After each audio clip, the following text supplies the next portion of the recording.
السلام علیکم ورحمۃ اللہ وبرکاتہ۔ اب جانتے ہیں آسمانی سفر کے آغاز کے بارے میں۔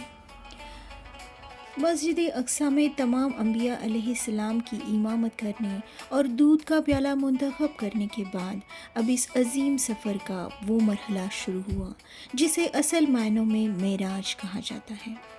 معراج کا لغوی مطلب ہے سیڑھی یا اوپر چڑھنے کا ذریعہ۔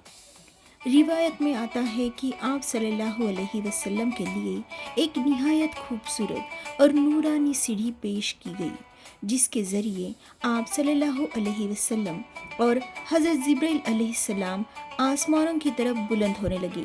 یہ سفر انسانی عقل سے پرے تھا، جہاں رفتار اور وقت کے معنی بدل چکے تھے۔ جب آپ صلی اللہ علیہ وسلم پہلے آسمان کے دروازے پر پہنچے تو وہاں ایک عجیب ہیبت اور نور کا سما تھا۔ حضرت جبرائیل علیہ السلام نے آگے بڑھ کر آسمان کا دروازہ کھٹکھٹایا۔ اندر سے پہرے دار فرشتے نے پوچھا، کون ہے؟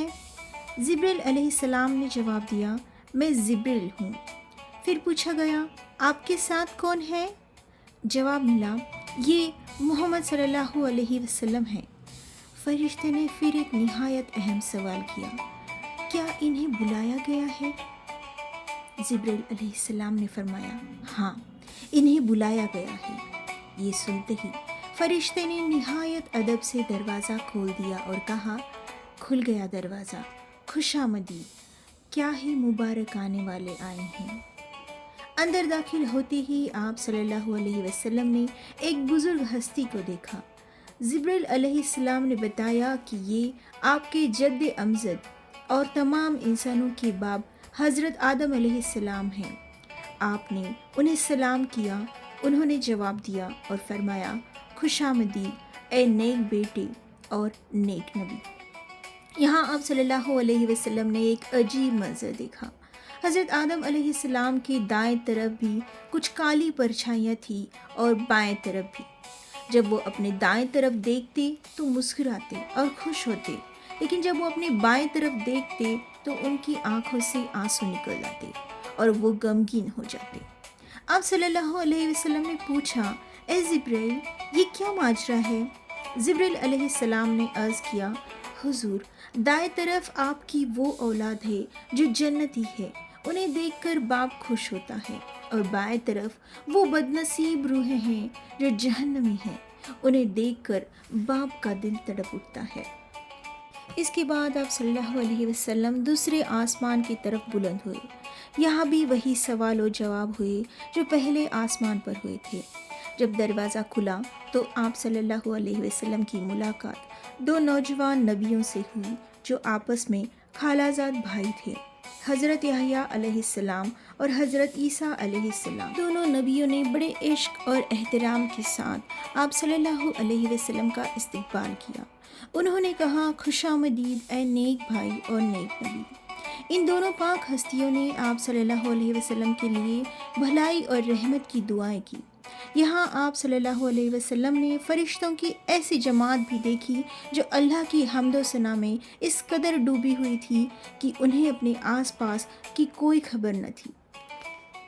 سفر جاری رہا اور آپ صلی اللہ علیہ وسلم تیسرے آسمان پر پہنچے۔ جب یہاں کا دروازہ کھلا تو آپ صلی اللہ علیہ وسلم نے ایک ایسی ہستی کو دیکھا جن کا چہرہ 14ویں کے چاند کی طرح چمک رہا تھا۔ جبرائیل علیہ السلام نے بتایا، یہ حضرت یوسف علیہ السلام ہیں۔ آپ صلی اللہ علیہ وسلم نے ان کے حسن کو دیکھ کر فرمایا کہ اللہ تعالیٰ نے پوری کائنات کے حسن کو 2 حصوں میں بانٹا، جس میں سے آدھا حصہ اکیلے یوسف علیہ السلام کو عطا کر دیا اور باقی آدھے میں پوری دنیا ہے۔ حضرت یوسف علیہ السلام نے نہایت سادگی اور محبت سے آپ صلی اللہ علیہ وسلم کو سلام کیا اور نیک بھائی کہہ کر پکارا۔ اب آپ صلی اللہ علیہ وسلم چوتھے آسمان پر تشریف لے گئے۔ یہاں آپ کی ملاقات حضرت ادریس علیہ السلام سے ہوئی۔ یہ وہی نبی ہیں جن کے بارے میں اللہ نے قرآن میں فرمایا، ہم نے انہیں ایک بلند مقام پر اٹھایا۔ حضرت ادریس علیہ السلام نے بھی آپ کا شاندار استقبال کیا اور آپ کی رسالت کی گواہی دی۔ ان 4 آسمانوں کے سفر کے دوران آپ صلی اللہ علیہ وسلم نے کئی اور عجوبے بھی دیکھے۔ آپ نے دیکھا کہ فرشتے الگ الگ انداز میں اللہ کی عبادت کر رہے ہیں۔ کوئی صدیوں سے صرف قیام میں ہے، کوئی صرف رکوع میں ہے اور کوئی صرف سجدے میں سر جھکائے پڑا ہے۔ آپ صلی اللہ علیہ وسلم نے جہنم کے کچھ بھیانک نظارے بھی دیکھے، جہاں گناہ گاروں کو ان کے عمل کے مطابق سزائیں دی جا رہی تھی، جیسے چغلی کرنے والوں، یتیم کا مال رکھنے والوں اور سود کھوروں کے انجام۔ ان نظاروں نے آپ صلی اللہ علیہ وسلم کے دل کو امت کی فکر سے بھر دیا۔ آسمانوں کی یہ خاموشی، ستاروں کی گردش اور فرشتوں کی تسبیح کی آوازوں کے بیچ یہ نورانی کارواں اب 5ویں آسمان کی طرف بڑھنے کو تیار تھا۔